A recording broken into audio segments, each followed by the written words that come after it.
I used to hate the question, "Where are you from?" I hated it because I didn't have an answer to it. Or rather, I didn't like the answer. At the age of 3, I was sent to a Catholic convent where, instead of being used to support and uplift, religion was used to oppress and control. Picture me as a 6-year-old, standing in line with a couple other girls, praying our daily Hail Mary. According to Catholic teachings there, we were supposed to sign the cross with our right hand, sort of like dialing the phone to reach God in heaven. However, me, being the rebellious little spirit I was, decided to sign it with my left hand. But just as I finished, a booming voice thundered from the pulpit. "You, such insolence! You will burn in hell for your sins." Terrified, I looked up to find a fuming nun wagging her finger at me. I was just 6 years old, and that fear branded itself into my memory for more than a decade. And that was only the tip of the iceberg. For 10 long years, I experienced religious dogmatism in its rawest sense. Hellfire and damnation were so ingrained in our daily teachings that we believed even the smallest acts of disobedience would cost us our life from heaven to hell. Moreover, they emphasized such medieval gender roles that there was no possibility of us being doctors or lawyers or teachers or journalists. We were simply made to curtsy in a skirt and be obedient wives. Apart from being oppressed by the system, I was also tormented by the other girls at the convent for being different. The girls had been indoctrinated by those dogmatic religious ideologies for so long, they learned to be oppressors themselves. Just because I liked soccer and had short hair, just because I was different, I was called a tomboy, a gay, a freak. I still remember how, for a while, my pronoun was it. They would stab me with their mechanical pencils and pinch me with their long nails. They would force me to eat paper and spike my drink with eraser residue. There were days when I would lock myself in the cockroach-infested, putrid-smelling bathroom and just cry. The constant abuse and dehumanization from both the institution and those around me made me feel like I wasn't enough, and I would never be enough. By the time I was 11, the anguish and self-loathing had been piling up inside me for years. I couldn't hold it in any longer. It was about time that I exploded. Around the same time, the terrorist group ISIS was starting to gain momentum in Iraq and Syria. Their atrocities, broadcasted widely on the news, shocked the world. And yet, somehow, their war against humanity struck a chord in my underdog heart. I had been taking in all the verbal and physical abuse for so long that when I saw what these extremists were doing, not only did I not condemn their actions, I felt inspired. I decided it was time to fight back.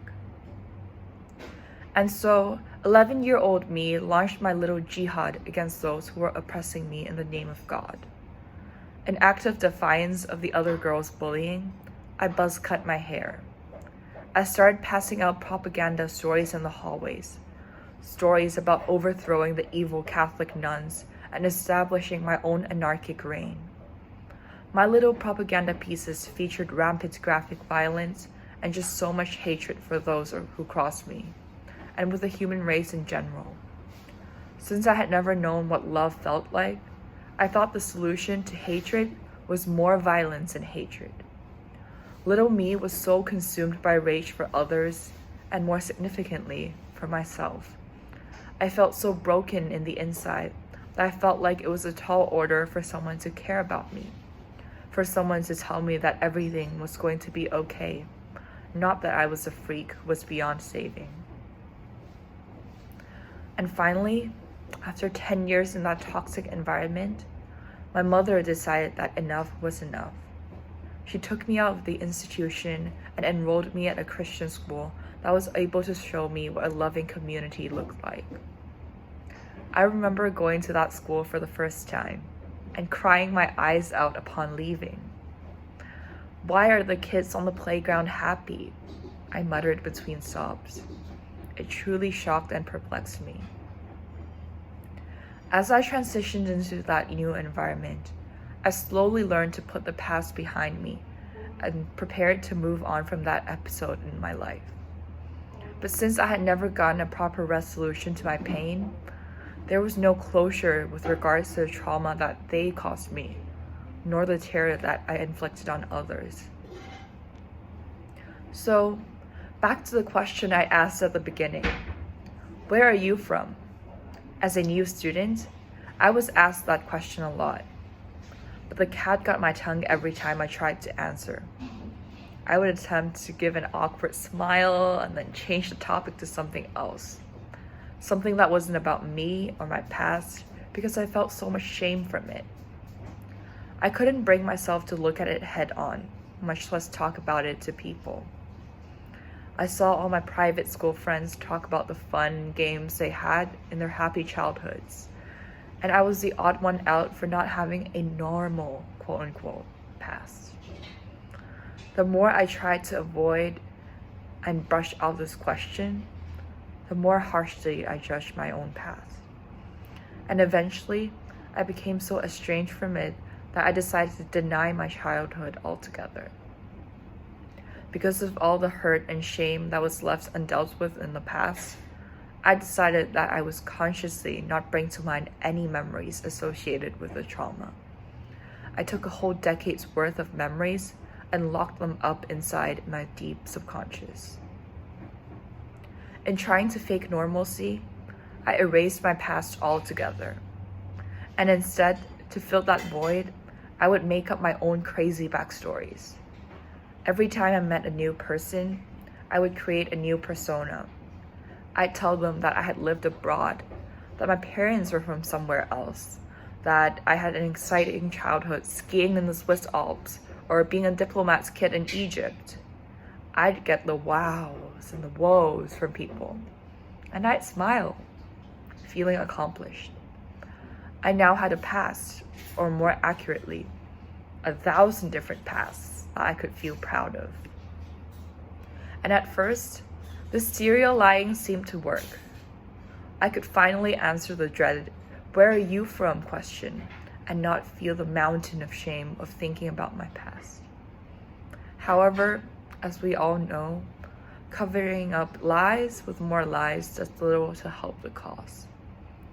As these new friends began pouring out their deepest, darkest secrets to me, I found my conscience berating myself for having lied to them, essentially, about who I am, for abusing their trust and not being able to be honest with them. Torn between my inability to acknowledge my past and the mounting guilt from constantly lying to my friends, I fell into even more anguish. I was scared that telling the truth now would meant exposing my own unpleasant terrorist childhood to my new friends. And more importantly, I was scared of condemning myself with all the ugly lies that I had told. But as I was going through this dilemma, I started contemplating this one thing that my mother had said. She said, "You can't erase or change your past, no matter how hard you try to run away from it. It is a part of you and has contributed in some way, shape, or form into shaping you into who you are today. But you can either let it haunt you or empower you. Sure, you can run away from it and try to silence it, but you'll never be able to run away from your own heart. The only way forward is to acknowledge your past and recognize it for what it is. Only then can you overcome and move on from it." After a while, my mother's words seemed to finally click. It was such a simple yet eternal truth. No matter how hard I've tried to deny it, I am who I am today because of who I was yesterday. My past has contributed, at least partly, into making me, me. Yes, I had wished harm upon those who hurt me and wanted to exact vengeance on them through cruel and violent ways. However, it doesn't mean that it is all there is to me. Because of that brief experience as a little terrorist, I understood how it felt like to be misunderstood by others and estranged from the world. That inspired me to become a war correspondent, to tell the stories of underdogs who are so often misrepresented in the media today. I had since springboarded from that experience to become the confident person that I am today. Instead of wishing harm upon others, I wish to do good through my work as a journalist and to amplify the voices of the oppressed. My traumatic past has in a way led to my noble dream today, and that's why I should be proud of my past, not ashamed of it. No one should ever be ashamed of their origin story, because that has played an integral part into making the heroes that they are today. It took me 5 years of avoiding, erasing, and suppressing my own origin story before I concluded that it was okay for me to accept my past. And accepting it did not mean loving it, but embracing myself fully for who I am. Of course, it may be hard for you right now to immediately get reconciled with your past and move on. I'm not telling you to do that. But bit by bit, as you go back and unravel your history, try to see how you've overcome these obstacles and become a stronger person. Be proud of your battle scars because they show your grit and tenacity. You may yearn for silky smooth baby skin, but it's the tough and rough who has experienced all the sticks and stones that life threw in their way and yet come out stronger. You are strong and you are mighty. Why try to deny that? Therefore, I urge you all today that before you go about your daily mundane tasks in life, take some time to look in the mirror and thank yourself for who you are. Thank you.